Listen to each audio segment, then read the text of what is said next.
देवे तथा गुरौ तस्यैते कथिता ह्यर्थाः प्रकाशन्ते महात्मनः।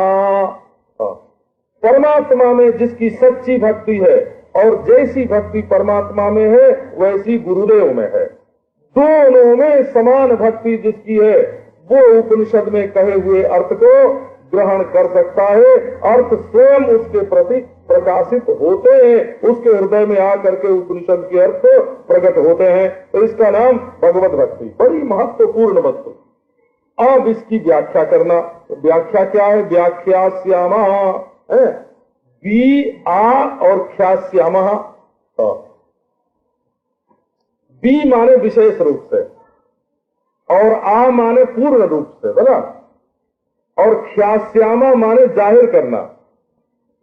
विशेष रूप से, संपूर्ण रूप से माने विशेषतया, भक्ति की जो विशेषता है सो बताएं और संपूर्ण रूप से जाहिर करेंगे। ख्यास्यामा माने ख्यात करेंगे, ख्याति करेंगे। ये भक्ति ख्याति है, बोला, ये भक्ति ख्याति है। इसमें भक्ति को विख्यात करेंगे, जाहिर करेंगे कि भक्ति क्या होती है। तो ये प्रतिज्ञा सूत्र हुआ।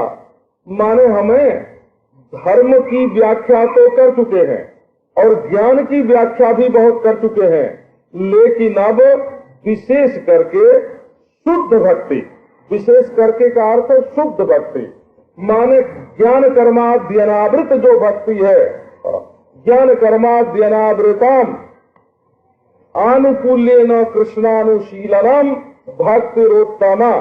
कोई कहते हैं कि भक्ति क्या है? बोले भगवान का भजन करना।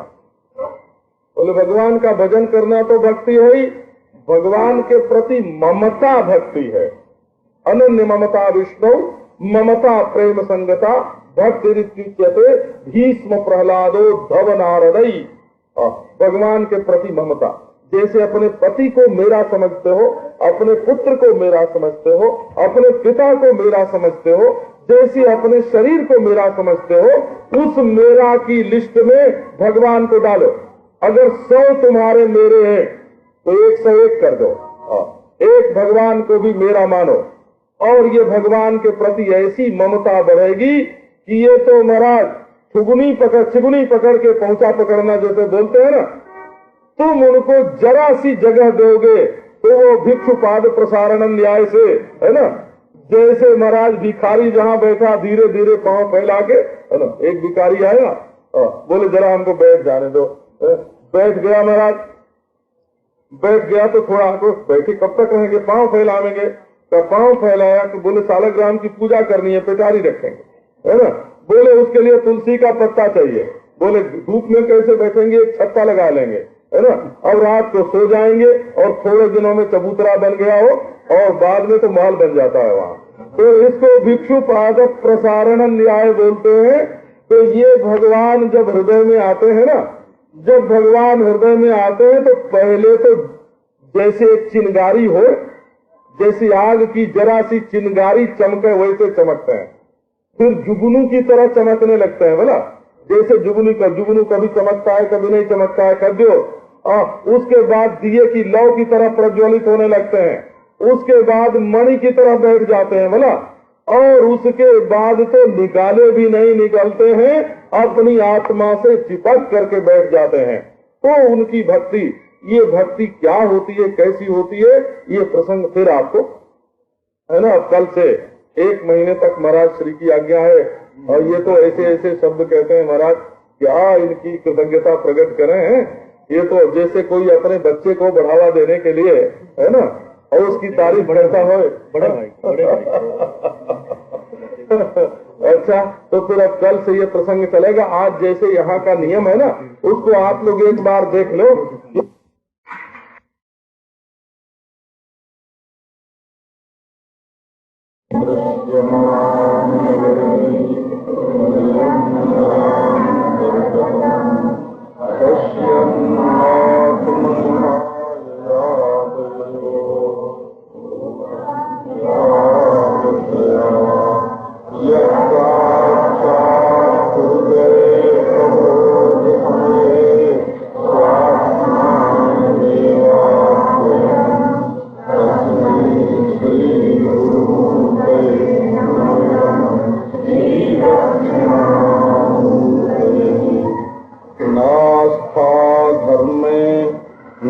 निचये नैव कामोपभोगे यद्भाव्यं तद्भवतु भगवन् पूर्वकर्मानुरूपम् एतत् प्रार्थ्यं मम बहुमतं जन्म जन्मान्तरेऽपि त्वत्पादाम्भोरुहयुगता निश्चला भक्तिरस्तु। ओम शांति शांति शांति। कल पहले सूत्र का भाव आपको सुनाया। ये प्रतिज्ञा सूत्र है।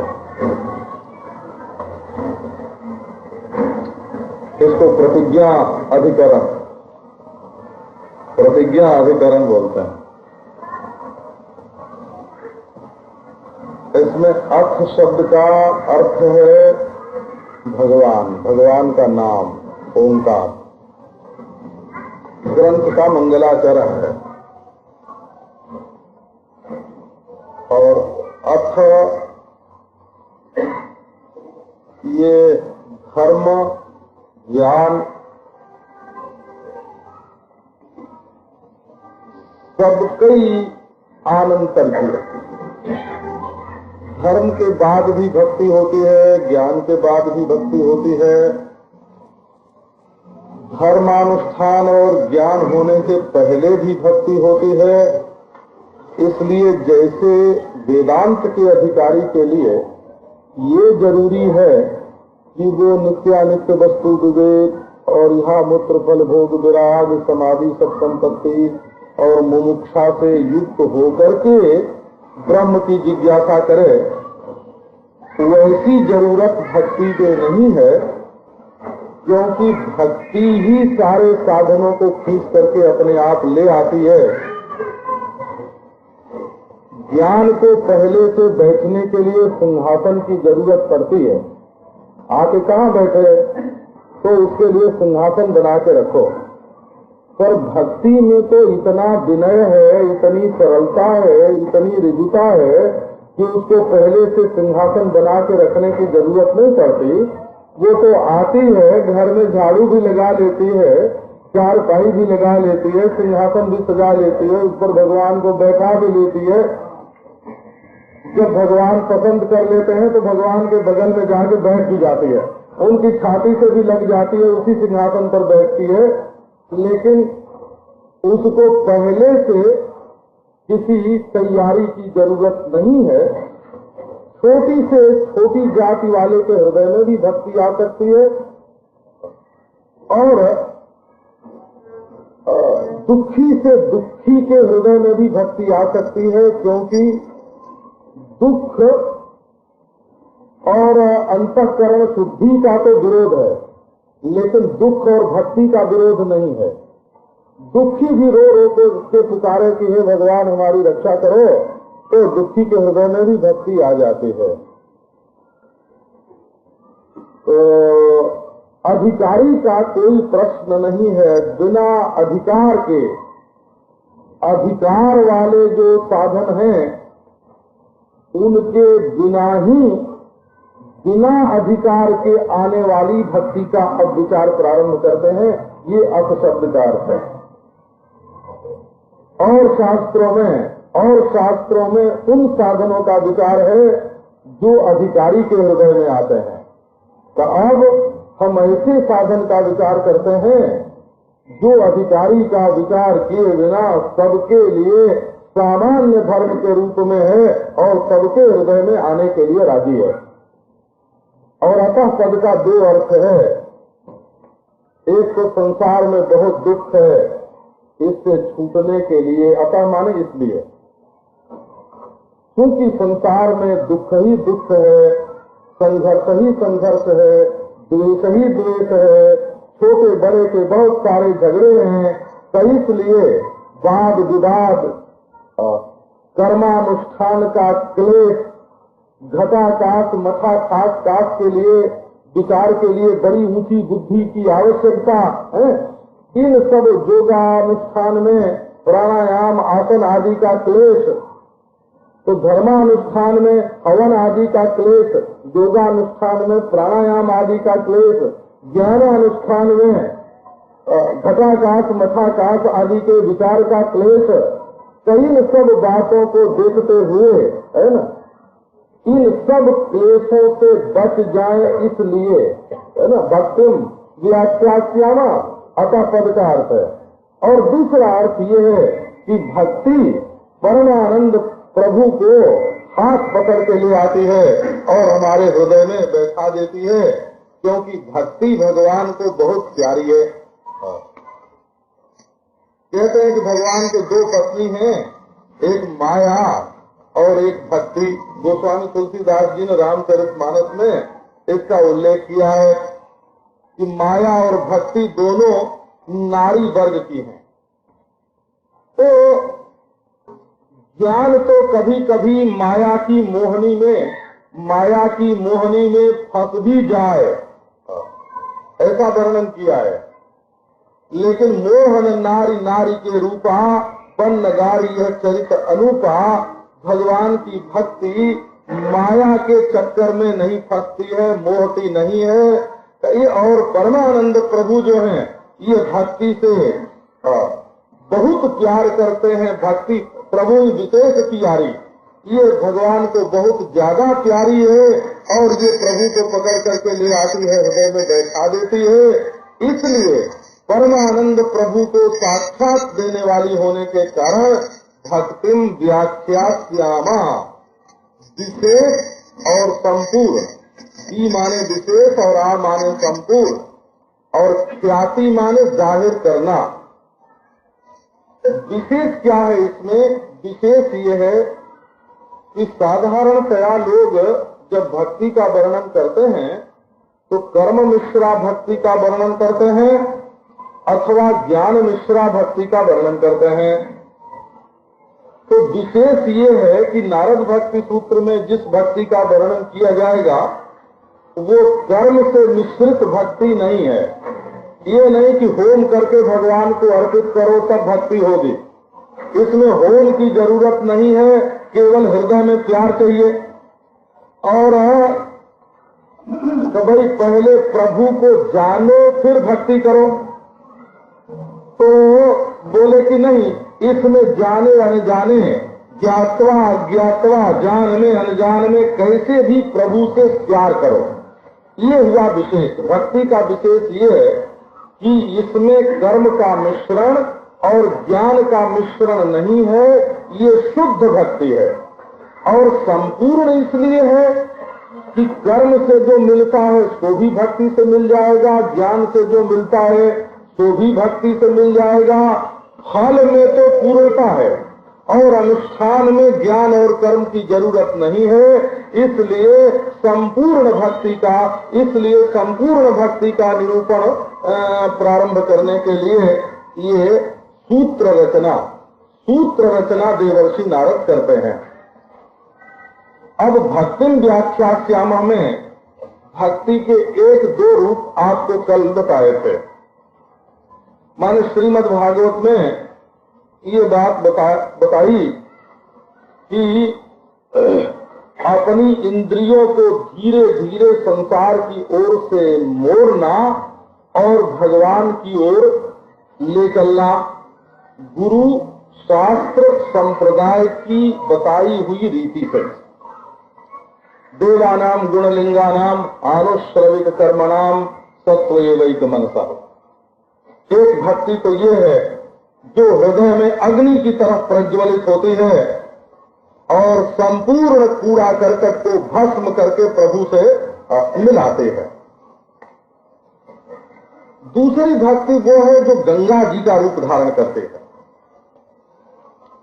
मद गुण श्रुति मात्रेण मई सर्व गुहाशये मनोगति रविच्छिन्ना यथा गंगा मसोम बुधौ। भगवान के गुणानुवाद का श्रवण करते करते हृदय द्रवित होता है, पिघल जाता है। तो देखो आपका हृदय पिघलता है कि नहीं। जब आप किसी के बारे में सुनते हैं, उसका गुणानुवाद सुनते हैं, उसकी लीला सुनते हैं, उसके रूप सौंदर्य का वर्णन सुनते हैं, उसकी दयालुता, उसकी मृदुता सुनते हैं, तो आपका हृदय पानी पानी हो करके उसकी ओर बहता है।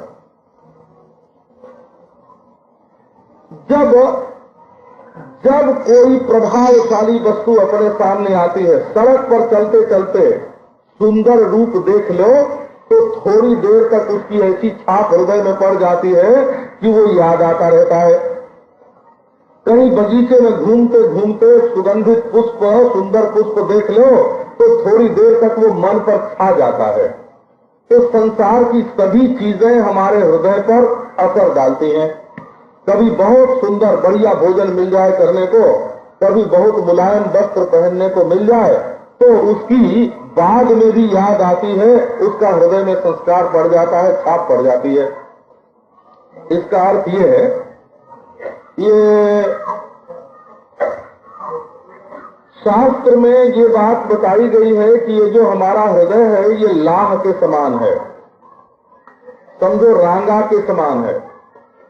जब इस पर गर्मी पहुंचती है तो ये पिघल जाता है, और जिस चीज के लिए पिघलता है उसके संस्कार, उसकी छाप इस पर लग जाती है। तो इसको एक बार पूरी तरह से हृदय को पिघलाओ और पिघला करके इसमें श्री कृष्ण के सांचे में इसको ढाल दो। मूसा सिक्तम यथा ताम्रम तन्निभम जायते तथा, जैसे तांबे को गलाते हैं और गला करके किसी सांचे में ढाल देते हैं, तो जिस सांचे में ढालें वो ऐसी शकल उस तांबे की बन जाती है। वैसे पहले हृदय को गलाओ कैसे? तो प्रभु के लिए व्याकुलता आने दो अपने हृदय में, प्रभु की सुंदरता, उनकी मधुरता, उनकी बंसी ध्वनि, उनकी मधुर वाणी, उनका सुकोमल स्पर्श, उनका परम सुंदर रूप, उनका रस, उनके शरीर की गंध, इसका स्मरण करके, ध्यान करके, वर्णन करके, श्रवण करके उसको अपने हृदय में ऐसा आने दो कि उसके लिए अपना हृदय पिघल जाए। वो कितने दयालु हैं कि अपने एक एक भक्त की याद करके रोते हैं, प्रातः काल उठ करके भीष्म का ध्यान करते हैं। वो सुदामा को बिना बताए तीनों लोक की संपत्ति भेज देते हैं। वो रुक्मिणी के पास संदेश भेजते हैं कि तुम्हारे बिना हमको नींद नहीं आती है। वे नंद बाबा जसोदा मैया की गोद में अपना सिर रख करके रोने लगते हैं कि पिताजी तुम्हारी सेवा के बिना ये हमारी उम्र व्यर्थ बीत गई। वो गोपियों से कहते हैं कि तुम्हारे लिए देखो हमारा हृदय कितना व्याकुल है। तो जब हम श्री कृष्ण के इस प्रेम का स्मरण करते हैं तो हमारी आंखों से आंसू आते हैं, हमारे शरीर में रोमांच होता है, हमारा कंठ गदगद होता है, हमारा हृदय द्रवित होता है। और जब हृदय द्रवित होता है तब उसमें मुरली मनोहर पीताम्बरधारी श्याम सुंदर की छवि जो है ना वो डालो। तो जब वो हृदय में माने धनुषधारी दशरथ नंदन सीतापति भगवान रामचंद्र की छवि डालो, उसमें काशीपति विश्वनाथ गौरी शंकर भगवान की जो छवि है तो वो डालो। तो जब वो आ करके बस जाए और ऐसी जब पूरी तरह से दिल गल जाता है और उसमें वो छवि जब बसती है तब फिर संसार की वस्तुओं को देख करके ये जो जगह जगह दिल जाता है ना, ये जाना बंद हो जाता है। तो भक्ति का अर्थ क्या हुआ? भक्ति का अर्थ हुआ कि पहले दो विभाग कर दो। इसका नाम है संसार। विभाजन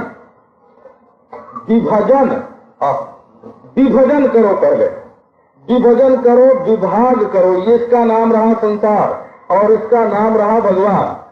अब हम संसार से प्रीति नहीं करेंगे, भगवान से प्रीति करेंगे। तो भक्ति ने क्या किया? भक्ति ने विभक्ति कर दी हो, भक्ति ने विभक्ति कर दी, बंटवारा कर दिया, हमारे मन को संसार की ओर से हटा करके भगवान की ओर जोड़ दिया। तो इसको भक्ति कहते हैं। भक्ति द्रुतस्य भगवत धर्माद धारावाहिकतां गता सर्वेशे मनसो वृत्तिर भक्तिरित्यभिधीयते। अद्वैत सिद्धि के लेखक मधुसूदन सरस्वती भक्ति की परिभाषा करते हैं। भक्ति की परिभाषा मधुसूदन सरस्वती बहुत बड़े विद्वान हुए हैं अद्वैत संप्रदाय में। हो उनका सिद्धांत बिंदु, उनकी वेदांत लतिका है, उनकी अद्वैत सिद्धि अद्वितीय ग्रंथ है अद्वैत वेदांत के संप्रदाय में उनके। एक दिन अद्वैत सिद्धि लिखते लिखते महाराज एकांत में बैठे हुए थे। कोई एक परमहंस जिसके कमर में केवल लंगोटी, शरीर में धूल लगी और उनकी कुटिया में घुस आया और आके मधुसूदन जी तो नीचे बैठ के लिख रहे थे और वो आके ऊपर बैठ गया। मधुसूदन जी ने देखा, बोले हम इतने बड़े विद्वान हैं, इतने ज्ञानी, इतने ग्रंथों के लेखक, हम नीचे बैठे हैं और ये नंग धड़ंग परमहंस आकर के कोई हमसे ऊपर बैठ गया, है ना, ख्याल हुआ हो। उसने कहा मधुसूदन एक बात सच्ची सच्ची हमको बताओ, जब कभी विचार गोष्ठी होती है और तुमसे कोई तगड़ा विद्वान तुम्हारे सामने नैयायिक मीमांसक आता है और शास्त्र में, शास्त्रार्थ में जब पक्ष प्रतिपक्ष होता है और उसकी दी हुई युक्ति का उत्तर तुमको नहीं सूझता है तो तुम्हारे चित्त में उद्वेग होता है कि नहीं कि हाय हाय मैं कहीं हार न जाऊं? सच्ची बोलना। मधुसूदन जी ने कहा होता है ना। बोले कि अच्छा, और जब किसी बड़े पंडित को तुम हराते हो, पराजित करते हो, तो तुम्हारे मन में हर्ष से उत्फुल्लता आती है कि नहीं? बड़ी खुशी। बोले आती है महाराज। बोले कि तुम ब्रह्म हो ये तो सही है ना, ये तो है ना, ये तो त्रिकालाबाधित सत्य है कि तुम ब्रह्म हो, लेकिन अंतःकरण से तादात्म्य में जितना टूटना चाहिए उतना टूटा नहीं। बोले हाँ ये बात भी सच्ची है। तो ये क्यों नहीं टूटा? तो जैसा अधिकार संपन्न हो करके तुमको ज्ञानी होना चाहिए था वो अधिकार अभी तुमने प्राप्त नहीं किया है। बोले कैसे होगा? उन्होंने कहा श्री कृष्ण की आराधना करो। श्री कृष्ण की आराधना करो तो अंतःकरण में विनय आवे, संसार के विषयों का चिंतन छूटे, अभिमान छूटे। सब देखो कैसा ब्रह्म का आविर्भाव होता है शरीर में। दकादक ब्रह्म ज्ञान हो जगमगाए जीवन में। मधुसूदन जी ने कहा कि बताओ महाराज कैसे करें? एक मंत्र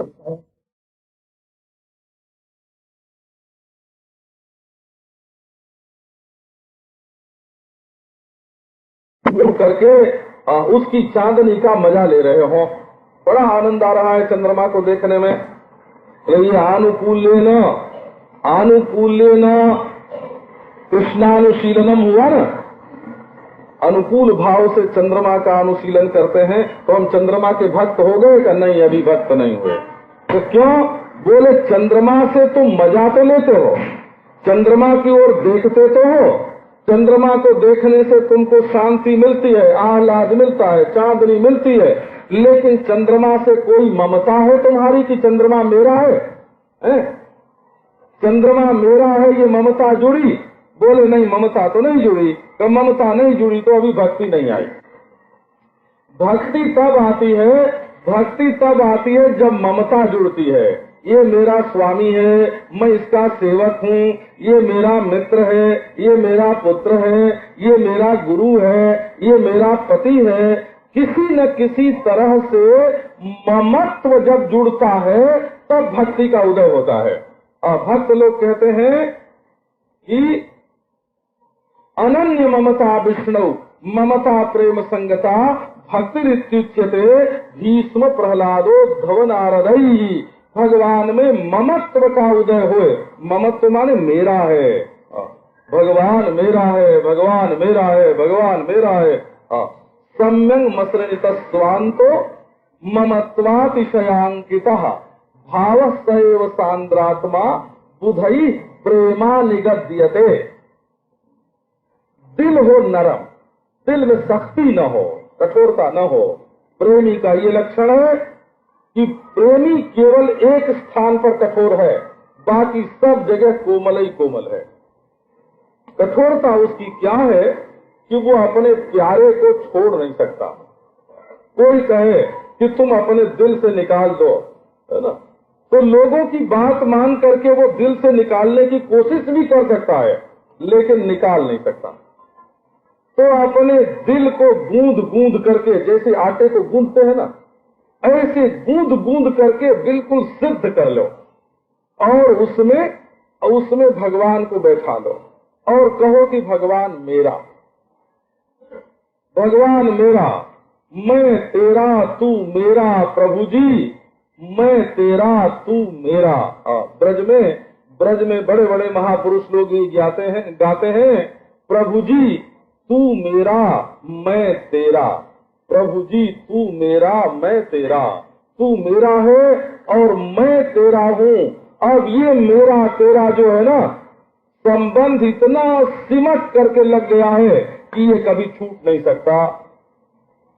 बोले भाई बस मेरा तेरा हो जाने से, तू मेरा और मैं तेरा, इतना होने से भक्ति पूरी हो जाती है? तो भक्त लोग कहते हैं कि नहीं, केवल ममता जो है, केवल ममता से ही काम नहीं चलता है, ममता थोड़ी बाहर भी निकलनी चाहिए। क्या ममता बाहर कैसे निकले? तो कहते हैं ऋषिकेश सेवनम भक्तिरुत्तमा। सर्वोत्तम भक्ति ये है कि भक्ति को केवल मन में ही मत रखो, अपने पास जो कुछ है उसके द्वारा अपने प्रभु की सेवा करो। पांव से चलो उसकी सेवा के लिए, हाथ से काम करो उसकी सेवा के लिए, मुंह से बोलो उसकी सेवा के लिए, कान से सुनो उसकी सेवा के लिए, आंख से देखो उसकी सेवा के लिए, त्वचा से छुओ उसकी सेवा के लिए। माने अपने को ऐसा संवार कर, ऐसा सजा कर, ऐसे बन ठन कर, ऐसे सज धज करके उसके सामने जाओ कि वो देख करके तुमको खुश हो जाए। अपने को ऐसा सजाओ, ये मत समझो कि अरे वो तो परमानंद कंद है, उसको खुशी की क्या जरूरत। एक बार महाराज हमारे श्रीउड़िया बाबा जी महाराज, उनको बुखार था, 105 डिग्री से भी ज्यादा बुखार था। शिवरात्रि का दिन भक्त लोगों ने क्या किया, तख्ते पर बैठा दिया और उनके सिर पर खूब माला फूल जोड़ा और बेल पत्र रखा और गंगा जल गिराने लगे, है ना। बोले अरे ये क्या कर रहे हो महाराज, को ज्वर है? उन्होंने कहा अरे ये तो शक्तिशाली है, ये तो भगवान है, बुखार इनका है, बुखार इनका क्या करेगा। बोले नहीं भाई, ये बात भगवत भाव के अनुरूप नहीं है। हरि बाबा जी ने तुरंत पहरा बैठा दिया कि नहीं नहीं, जब तक ज्वर है तब तक कोई इनके ऊपर पानी नहीं डाल सकता। हटाओ बेलपत्र, हटाओ फूल, हटाओ माला। तो ये सोचना कि ये तो ईश्वर हैं और इनके पास तो बड़ी सुंदरता है, हमारी सुंदरता इनको क्या भावेगी, इनके पास तो बड़े बड़े सेवक हैं, हमारी सेवा इनको क्या भावेगी, है ना। ये नहीं, बल्कि अपने जीवन को चरितार्थ करने के लिए, अपने जीवन को सफल बनाने के लिए, अपने को संपूर्ण रूप से जितना सामर्थ्य हो, अपने तन को सुंदर बनाकर, अपने मन को सुंदर बनाकर, अपने हृदय को सुंदर बनाकर, अपने को सजाकर, अपने को भगवान की सेवा में उपस्थित करो। तो हे प्रभु, ये हमारी आंखों की चमक देख करके आप खुश हो जाओ, इसमें प्रेम की चमक है बोला। ये हमारी मुस्कान देख करके आप खुश हो जाओ, क्योंकि ये मुस्कान केवल होठों की नहीं है, ये प्रेम की है। आप ये हमारे 4 चने खा करके, 4 चावल खा करके प्रसन्न हो जाओ, क्योंकि ये चने, ये चावल कोई मिट्टी के बने हुए नहीं है, ये प्रेम के बने हुए हैं, प्रेम के। तो इस प्रकार अपनी संपूर्ण वस्तुओं को प्रेम की चाशनी में प्रेम की चाशनी में तर करके, प्रेम के रस में रसीला बना करके अपनी संपूर्ण वस्तुओं को प्रभु के सामने उपस्थित करना। अनेन श्री कृष्ण प्रियताम, इसके द्वारा हमारा प्यारा, हमारा श्री कृष्ण तृप्त होवे, प्रसन्न होवे। तो इसका नाम बताया भक्तों ने भक्ति। ऋषिकेण ऋषिकेश सेवनम भक्तिरुत्तमा। तो अथातो भक्ति व्याख्यास्यामः, भक्ति की तो बड़ी बड़ी व्याख्या शास्त्र में है। अब नारद जी कौन सी भक्ति की व्याख्या करेंगे? तो भगवान को स्वामी माने, दास हम उनके, कि उनको अपना मित्र माने, मित्र हम उनके, सखा हम उनके, कि उनको अपना पुत्र माने, कि उनको अपना पिता माने, कि उनको अपना गुरु माने, कि उनको अपना पति माने। कौन सा भाव, कौन सा संबंध जोड़ करके भगवान की भक्ति करें? नारद जी आगे बताते हैं, यह तो ठीक है, इसीलिए तो भक्ति का लक्षण बताने की जरूरत है। भक्ति को पहचानो, भक्ति क्या होती है। बिना पहचाने भक्ति कैसे करोगे भाई? तो अब भक्ति को व्याख्यास्याम का अर्थ है कि शुद्ध भक्ति का वर्णन, ज्ञान कर्माद्यनावृत भक्ति का वर्णन देवर्षि नारद को करना है। इसीलिए उन्होंने 2 लक्षण बताया हो। पहले 2 लक्षण है भक्ति के। इसका नाम भक्ति दर्शन ही होना चाहिए। क्यों? कि लक्ष्य इसमें भक्ति है और प्रेम उसका लक्षण है। तो लक्षण के नाम पर ग्रंथ नहीं, लक्ष्य के नाम पर ग्रंथ होना चाहिए। तो इसलिए इसका नाम भक्ति सूत्र, भक्ति दर्शन, ऐसा इसका, भक्ति मीमांसा, ऐसा इसका नाम होना चाहिए। अब भक्ति का लक्षण क्या है? तो 2 लक्षण बताते हैं, एक बहिरंग और एक अंतरंग। जब बहिरंग लक्षण क्या और अंतरंग लक्षण क्या? ये बहिरंग भी अंतरंग ही है असल में। एक रूप और एक स्वरूप। रूप और स्वरूप में फर्क होता है। रूप होता है बाहर और स्वरूप होता है भीतर। तो सात्वस्मिन् परम प्रेम रूपा अमृत स्वरूपा च। भारतेंदु ने इसका पाठ ऐसे माना है, ओम सा कस्मै परम प्रेम रूपा ओम, ओम अमृत स्वरूपा च ओम। वो प्रत्येक सूत्र के आदि में और अंत में ओम बोलते हैं। और प्रतिज्ञा अधिकरण पहला सूत्र है, अथातो भक्तिं व्याख्यास्यामः। और दूसरा सूत्र जो है वो रूप लक्षणाधिकरण है। और अमृत स्वरूपः च, ये स्वरूप लक्षणाधिकरण है। तो रूप भक्ति का क्या है? बोले परम प्रेम ही भक्ति का रूप है। परम प्रेम, परम प्रेम हो। भक्ति का रूप क्या है कि हमारे हृदय में परम प्रेम हो गए। बोले ये प्रेम क्या और परम प्रेम क्या? तो ये प्रिय धातु है, प्रिय बोलते हैं उसको। ये 4 प्रकार से इसका पाठ प्राप्त होता है पाणिनीय रीति से। प्रयति, प्रीणाति, प्रीयते, प्राययति, प्रीणयति। 5 रीति से प्रेम शब्द की निष्पत्ति होती है। प्रेम मान प्रिय तर्पणे, प्रीणाति इति प्रियः, प्रियस्य भावः प्रेमा।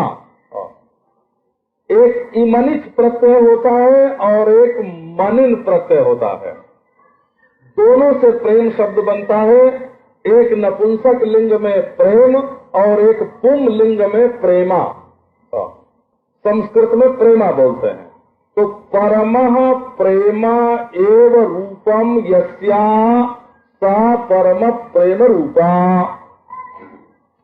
अब देखो, आपको सातु से लेते हैं। सातु अस्मिन परम प्रेम रूपा। सा माने वह कौन? जिसकी व्याख्या करने की प्रतिज्ञा की है वह भक्ति। सा भक्तिस्तु, वह भक्ति तो अस्मिन परम प्रेम रूपा। अस्मिन और कस्मई दो पाठ हैं, तो दोनों का विचार सुनो। सामान्य अर्थ तो इसका यही है कि ईश्वर में परम प्रेम जो है उसी को भक्ति कहते हैं। सामान्य अर्थ इसका यही है। लेकिन अस्मिन और कस्मई में जो विशेषता है वो ईश्वर कह देने से पूरी नहीं होती है। अस्मिन का अर्थ है इसमें, इस भगवान में। अस्मिन पद जो है ना, अस्मिन, उसका अर्थ है अपरोक्षे, प्रत्यक्षे, पुरोवर्तिनी। हमारे सामने जो ईश्वर है उस ईश्वर में जो परम प्रेम, उस परम प्रेम, वो परम प्रेम है भक्ति का रूप, भक्ति की मूर्ति। अगर आप भक्ति का दर्शन करना चाहते हैं कि भक्ति का रूप कैसा, भक्ति की सुंदरता कैसी, बोले सामने वाले भगवान में प्रेम करो। एक बात इसमें यह है, अस्मिन कहने से सामने वाला भगवान आता है, और कस्मई कहने से, तो आप लोग शास्त्र नाम का पाठ करते होंगे तो जानते होंगे कि नैका सर्वा कह किम, सबई कह किम। परमात्मा का एक नाम है कह, एक नाम है किम। परमात्मा के नाम है वो कह किम। तो बोला ये बताओ, परमात्मा का नाम कह माने कौन, किम माने क्या। परमात्मा के हिंदी में बोलो ना तो कह माने क्या, तो कौन। परमात्मा का एक नाम है कौन और परमात्मा का एक नाम है क्या है? अरे भला ये कौन और क्या क्या नाम होता है भाई? बोले चाहे वेद हो, शास्त्र हो, पुराण हो, है ना, उन वो अनिर्वचनीय परमात्मा का जब वर्णन करने लगते हैं ना, तो यही कह के उनको समाप्त करना पड़ता है। वो क्या है, वो कौन है, वो कैसा है, जिसके संबंध में प्रश्न की इतिश्री कभी न होती हो। जिज्ञासा करते जाओ, विचार करते जाओ, है ना, जहाँ जा करके बुद्धि समाप्त हो जाती है, सारे प्रश्न समाप्त हो जाते हैं और वो कह का कह बना रहता है। दूसरा कह पद का अर्थ है सर्वोच्च। क माने सिर होता है, संस्कृत में हो, क माने सिर होता है। जो सबके सिर पर बैठा है उसका नाम हुआ क।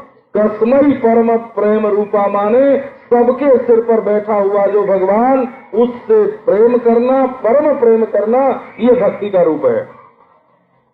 अच्छा, तीसरा अर्थ लो।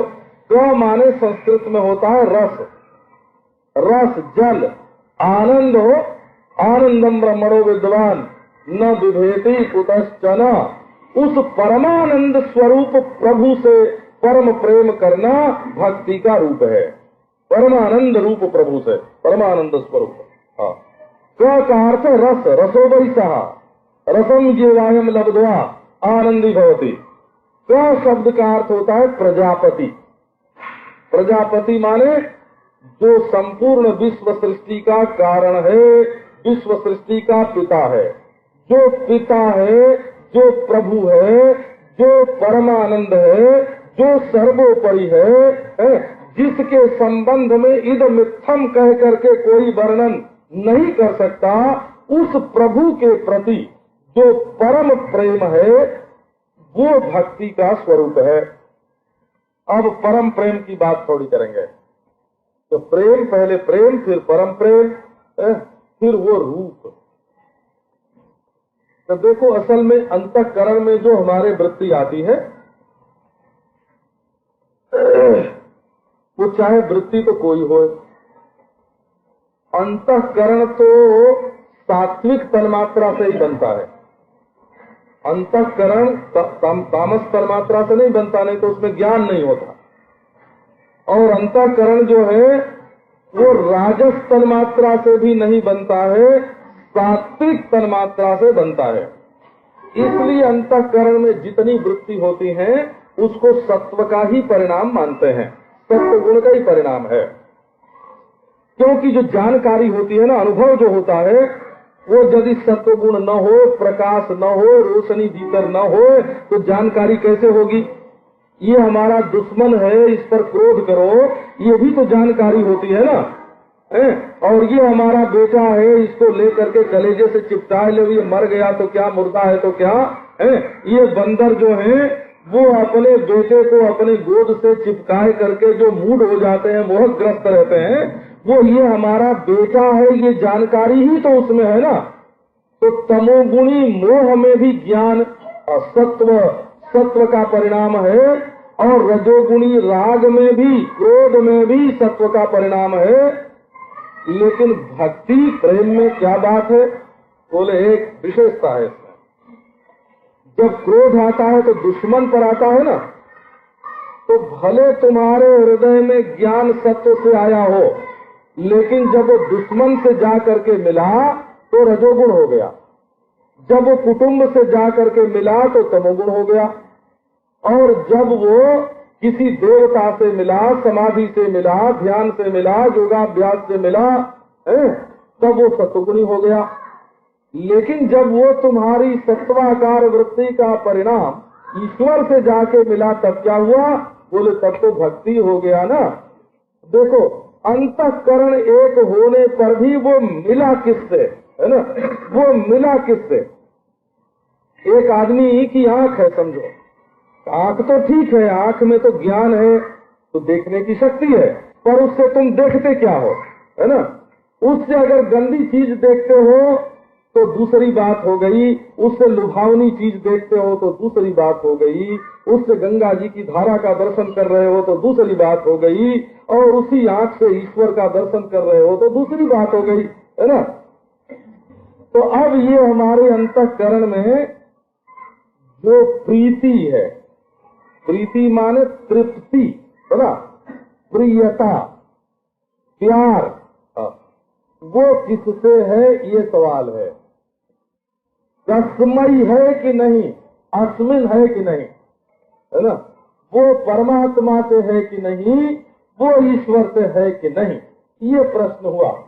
माने तुम्हें जो तृप्ति का अनुभव होता है, तृप्ति का अनुभव तो सभी को होता है, गा जाते हैं, वाह वाह वाह, आज बड़ा आनंद आया। कई हमारे साधु हैं, महात्मा हैं, ब्राह्मण हैं, भर पेट खीर खा के जब उठते हैं, हाथ फेरते हुए पेट पर है, और डकार आती है, कहते हैं भाई भाई वाह बड़ी तृप्ति हुई, आज तो आनंद आ गया, है ना? तो ये जो बड़ी तृप्ति है, बड़ा आनंद है, ये कहाँ से आया? बोले खीर में से आया है। अब कहते हैं कि एक आदमी ने भगवान का स्मरण किया, उसके हृदय में मुरली मनोहर पीतांबरधारी श्याम सुंदर प्रकट हुए हैं, और मंद मंद मुस्कुराते हुए बांसुरी बजाई उन्होंने। अब वो ध्यान से उठा और बोला, बड़ा आनंद आया, बड़ी तृप्ति आई है। तो तुम्हारी तृप्ति का निवास कहाँ है? तुम्हारी प्रीति कहाँ है ना? अब देखो, इससे पता लगेगा कि तुम्हारा प्रेम कहाँ है ना? बोले प्रेम तो भाई कभी खाने में होता है, तो कभी पहनने में तृप्ति होती है, कभी किससे मिलने में तृप्ति होती है, किसी के देखने में तृप्ति होती है। बोले नहीं नहीं, ये तुम्हारा क्षणिक प्रेम है। हम उस प्रेम की चर्चा कर रहे हैं जो परम प्रेम है, बोला सात्वस्मिन् परम प्रेम रूप। प्रेम में 7 बात होना अनिवार्य है। गिन लो, हम तुमको बता देते हैं। एक तो प्रेम किसी भी वजह से घटना नहीं चाहिए, तब प्रेम है। सत्यपि ध्वंस कारणे यद भाव सर्वथा ध्वंस रहिता, सत्यपि ध्वंस कारणे यद भाव बंधनम जूनो सब प्रेमा परिकीर्तिता। प्रेम किसको कहते हैं?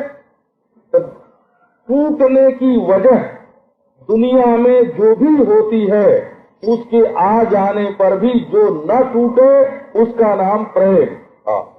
पहली शर्त है प्रेम के साथ कि किसी भी कारण से वो टूटे नहीं, घटे नहीं। आसृष्टे रक्षयिष्णुम्।